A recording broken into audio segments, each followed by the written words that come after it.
In this video, I will discuss lighting a scene in Maya to match a photograph. I'm going to throw these three spheres, a chrome sphere, a glass sphere, and an incandescent bulb into this background image. I found this online, I don't know how long ago, and I do not remember where I got it, so if you know anything about where this came from, please let me know. I've been using this in my classes for ages. To go along with it, I also found this, which is a spherically mapped image of a forest. It is not, however, an HDR image, which means that while I can use this in Maya to cast reflections onto my objects, it won't do a very good job lighting the scene on its own, which is fine because that would have been too easy, I guess. Instead, I'll be lighting it using the lights in Maya. Now, the first thing we need is to get this picture into Maya, but we don't need the entire thing, and we don't need it at this size. So let's figure out how big of an image we do need. I'm going to turn on my resolution gate, and you can see that this is a definite different shape than this. This is much shorter than this one. And we can make our images whatever size we want by going to our render settings. That's the clapper board up here with a little gear on it. Under common, you can change this. I'm going to leave it. I don't have any specific use for this at the moment, but I could always change this to one of these other sizes, or I could type my own in. If I wanted this for print, I would need something much larger, much higher resolution than 72 pixels per inch, but I'm going to tell you right now, if I just go to resolution and change this to 300, the width and height here does not change. The number of pixels won't change if I do that. Set that back to 72. If I do want a high resolution image, I have to change my size units first to inches, and then if I set this to 300, the inches won't change, but the pixels will be much, much higher. It'll also take a lot longer to render this at 300 pixels per inch, so I'm not going to bother with that. So I know I want this to be 960 by 540. Back into Photoshop, and I know there are different ways of cropping. There's a whole tool just for that, but I am more familiar with doing it with the marquee tool. So I'm going to do it that way because that's just how I'm used to it. I'm going to go up here where it says fixed ratio. Let's see, that was 960 by 540. And now whatever size I drag my marquee, it's going to be that aspect ratio of 960 by 540. And I can grab whatever piece of this I want. It's going to be that same size. Image crop. And now I could, if I wanted to, I could save out one version of this at the full size. Save as my large version. I usually do my large version of PNG. But I want to have one that is the same size as this to bring it to mind, just because I don't need to have that high resolution back here. So I'll make this one that same size, image size, pixels, 960 by 540. Doesn't really matter what the resolution says down here, because Maya only cares about the pixels, but I'll just change that so it's obvious what's happening. And this one, I want to have this in my source images, because I'm going to be using this in Maya. There we go. All right, back to Maya. I'll click on View, Image Plane, Import Image. Now, I've made image planes before, and I put them on actual physical planes, but this time I want an image plane that's attached directly to my camera, and you'll see why in a minute. Here's my force small, because now this image plane is stuck to my camera. So wherever I move my camera, the image plane is directly in front of me. Wherever it goes, the image plane comes with me. So I move my camera around. The world looks like it's moving in front of my image, but it's not. My camera and my image plane are moving together. So I'm going to move my camera around until it looks like, say, this sphere is sitting on top of the little hill right here, and whoever this woman is in this scene is looking up at it in wonder at this giant set of spheres floating out in space in front of her.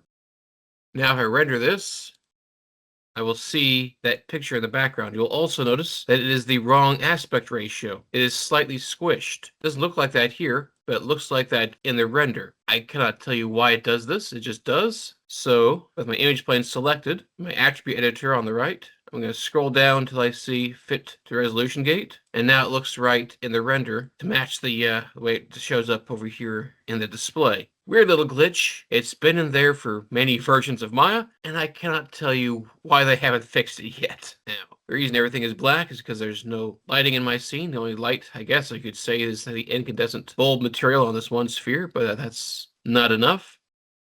So I'm going to start by going to Arnold, Lights, Skydome Light. And I'm going to assign a file node, file. There's that panoramic spherical projection map of the forest.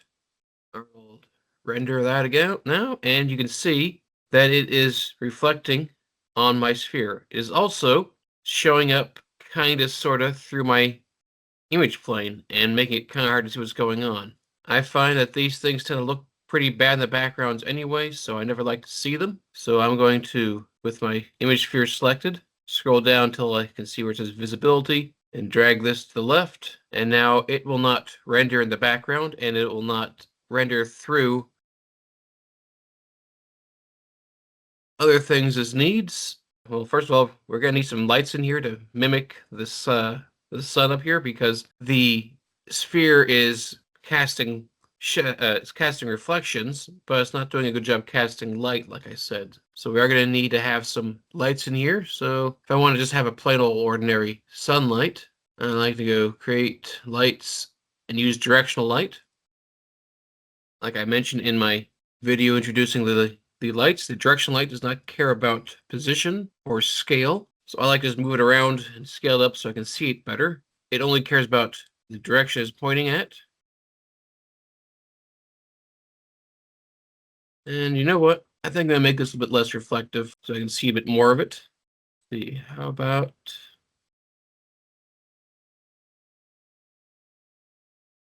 try putting plastic on just to see. And I'll make the plastic smooth so we can see reflections in it. There. Now we can see the light on it, and we can still see some reflections on the surface. That's more like what I want. If I rotate this around, you can see how that works. Now the light is coming from behind it for the most part. You can see where the lights are on the ground and how they are on the trees. So the sunlight, not really lighting the sphere for the most part. What's lighting the scene is going to be the bounce light from the ground.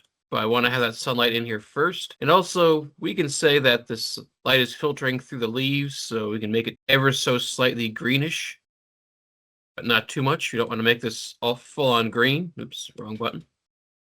Full on green, because then it's going to turn the sphere green. Well, just a little bit of greenish tint to it. And then for the bounce light, why not? I'll just add another directional light. I like using directional lights for quick and dirty lighting, just because they don't take too much work to make them do what I want. The bounce light is going to be in the opposite direction to the sunlight. It's hitting the ground and bouncing back. It's also hitting the dead leaves on the ground for the most part, so it's going to bounce back with a little bit of that color mixed in. So make this ever so slightly brownish, like that. But I'll also reduce the intensity a bit. So it's lighting it, but not too much. As you can see, these trees are not exactly glowing. I don't want this thing to look like that and everything else to look really dim. Just want just enough. Now, I'm not going to go full 3-point lighting on this thing. It's not that kind of a picture. I just want this to look like it fits in with everything else. But one of the things that this is missing, that everything else has, is shadows. So I'm going to create a plane. Scale it up pretty big. And I'm going to pretend that this is the ground of the hill that's resting on. So I'm going to rotate this ever so slightly, like that. Also, I could grab this directional light. Let's see, under Arnold, I guess would be where that would be. Yeah, there it is. Should be under angle here. There we go. By increasing my angle, I can feather this light a little bit down here so it's not such a sharp-edged shadow on the ground. I was going to Arnold angle and increase that until I like the look of the shadow. However, you'll notice that now I've got this plane in here and is no longer being lit from below by my bounce light. So I'm going to go to my plane shape, render stats. I'm going to turn off cast shadows. And now it's being lit from below. I think I'm also going to turn off visible and reflections. Because and refractions, I don't want this to actually do anything beyond exist in the scene and catch the shadows. I also don't want to be able to see it in my renders. So I'm going to add a new material to this. Right click, assign new material. And under Arnold shaders, there's one called Shadow Matte. And that makes the entire plane visible except for the shadow. Take this a little bit, you'd see the shadow still moving. The shadow is here, the rest of the plane isn't.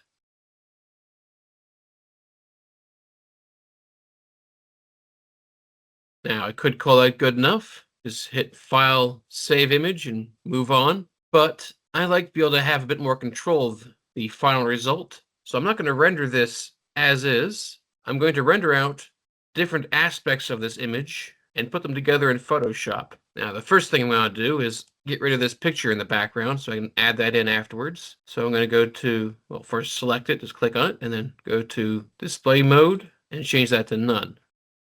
Picture won't be here. I will instead have, if I click this little icon right there to see my alpha channel, I'll have these shapes right here cut out, and I can put my picture behind it. I also want to have what are called AOVs, and that is when it takes all the rendering data that is used to create this beauty shot right here and splits it into separate passes while rendering it. So I'm going to close this, go to my render settings. There's a section right here for AOVs. And I'm going to pick and choose which one of these I want. Now, there's a lot of them in here. A lot of them I don't typically use. A lot of them might not be useful right now, but at the very least, I'm going to grab my ID, which will create, I'll render this again real quick. Render. I go to my little thing right here, says beauty, click on that ID. It creates a solid color for each of my objects in the scene, and that lets me pick and choose them in Photoshop. When I double click over here, that pops up for my available and shows up my active. I want, let's see here, diffuse, which is mostly just the color with a little bit of shadow information on them. Emission, which will be the glowing light bulb thing right here. Shadow matte will give you my shadow on the ground. Specular, I usually do direct and indirect, so I can mess with those separately. Those are just two aspects of the reflections in my scene. One of them is the specular highlights, the other one is the reflections, mostly. SSS is subsurface scattering. If I have like a waxy or skin material in here, which I don't, so I'm going to skip past that one. I'll go down here to transmission. That'll be my transparency. And I think that's everything that I want right now. So I'll close that. Arnold, render it again. And I can look through these. There's my diffuse. There's my emission. Shadow matte. Before I move on, you'll notice that this is an inverse of the shadows. My shadows are light instead of dark. If I want to add in my shadows, I have to invert this first, but there's other uses for it as well, so I'll get to that when I get to it. Specular direct, so you can see the highlights and some of the reflections. Specular indirect is just the highlights. And transmission, that should have been this. For some reason, I noticed earlier, that got mixed in with the emission. It's not how it used to work. Wonder if something changed. Opacity isn't what I'm looking for, is it? No, I didn't think so. Well, either way, I'm still getting what I want, even if it is for some reason my transmission is being slipped in with my emission. Used to have those as two separate things, so I'll just have to do some fiddling in Photoshop to get what I want. That's fine. All right, so I'm going to start by saving these out. File, Save Image, and by default, this sets it into my Images folder. And I will call this Forest Spheres Beauty.png. I have to type in .png, otherwise it's going to save it as a JPEG by default, and PNGs are better than JPEGs for the most part. Forest Spheres underscore ID.png.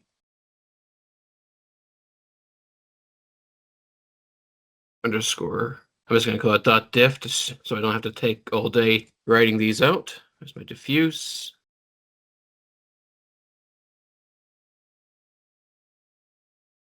Forest Spheres underscore. Can never remember if there's two M's or not. There's one M. Shadow matte.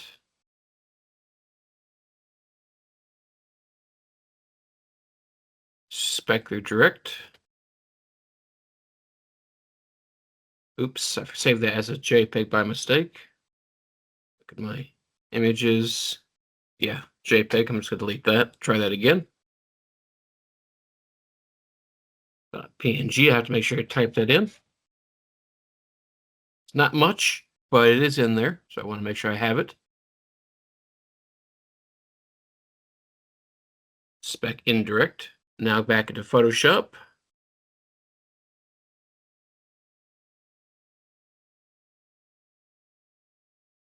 Now, just so I can see what I'm aiming for, I'm going to grab my small right here and Control A, Control C. I paste this and drag that below it. This is what Maya created. I can use that as a comparison. I'm going to go to my diff, and you can see this one does not have any alpha channel. This one had that by default. The diff didn't. This is why I save it my ID. So I'm going to Control A, Control C, go my diff, Control Shift V to paste that in place. And I like to name my layers so I know what they are. Diff, ID. I will use this to grab my 3 spheres right there. And on my diff, I'm going to create a layer mask. So now I can see just the 3 spheres. And if I find my force small again, Control A, Control C, paste that in, drag it behind it, and I leave my ID turned off so I can see these 3 spheres in my image. See, there's my specular. Control A, Control C, back to my diff. I'm going to paste these on top of my diff like that. And if I hit Alt, pull my mouse between those 2 layers, it will match it up to my diff layer.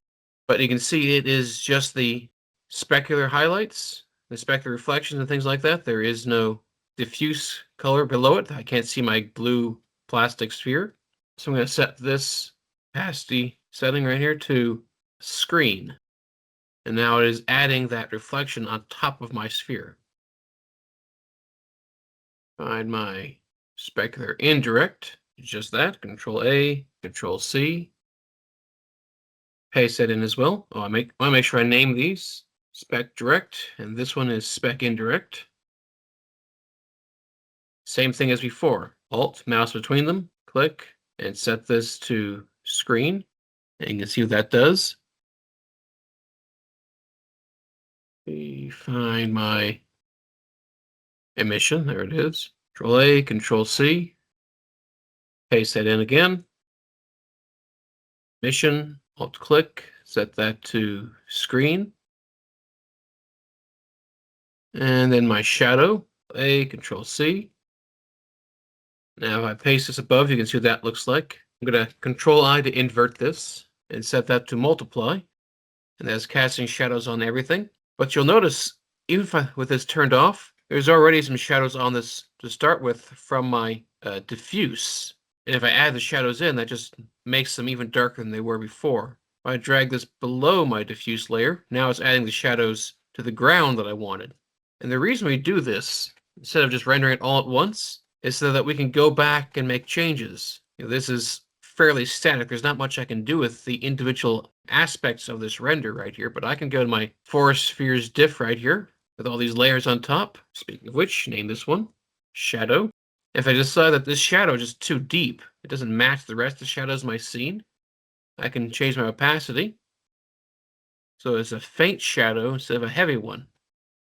If I decide that the light bulb right here is too dim, I can go to my emission, and instead of doing this to everything, I'm going to grab just this, Control C, I'm going to paste that in above it, use my levels, brighten that up, so now this really looks like it's glowing. But not only that, if I select the area around it, I can filter Gaussian blur. Maybe do that a couple times. They're not quite so big, so I can just have a little bit of a glow around the edge. You can see I can create a glow on this object just by selecting it and blurring it out from around it like that. Now, if this is glowing that brightly, then the spec indirect needs to be a bit brighter. So I can just go to my adjustments levels until it matches that a little bit better. I can adjust my specular direct as well. First, I want this to be a little bit brighter on here, or I can make it dimmer so it's not showing up as much. I can also just reduce the opacity if I want to make that go away entirely. And with my ID, I can select individual objects in the scene that I want to have more of the reflections or less of the reflection. Like, say, if I want my sphere to be shiny, but my plastic ball to be less shiny, just make sure I'm on my ID layer, grab that. I'm going to reverse my selection, and my spec direct, I'm going to create a mask, and now it's not there at all anymore. Look like this. Maybe if I lighten that up a little bit, I'll have some reflections, but not as much as on the other object. Matter of fact, because it's glowing so much, I don't really need to have any on there at all. I just go in here, delete that, so there's just a full-on hole right there. I don't have the reflections on this anymore. And I can tweak and adjust and do whatever I want to make this do what I want it to look like. I could go to my diffuse layer right here. I can add levels to this in between these others. Oops, I still had something selected when I did that. Let me try that again. Levels. Actually, if what I could do is I could go to my ID, select this, got my diffuse. If I add levels, it'll automatically mask just that. If I want to, I can lighten my sphere a bit more. If my boss showed up and said, we don't want a blue sphere, we want a red sphere, I could just select that, go to my hue saturation, and adjust this till it's a red sphere. It does mean that this right here is going to be the wrong reflection, but that's also easy enough to fix.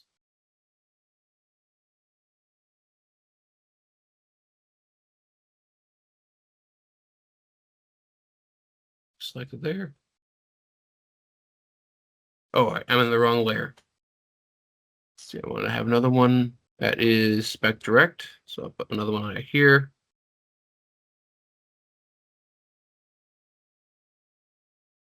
Oh, that's under emission, isn't it? There you are. Put that above my emission. Reverse my mask right there. Just paint that back in. So this way I can adjust everything after I've already rendered it. Rendered out a really big image that took hours to render, or God forbid, an entire image sequence, a movie. You don't want to have to go in and fix the original render when you can just go back in and fix the individual components of that render. It's much, much easier to go in and tweak little things afterwards, one layer at a time, than it is to re-render the entire thing. That's what AOVs are for. Still looks the wrong color. That looks better. All right. So that is lighting a scene to match a picture and rendering out AOVs and compositing them in Photoshop.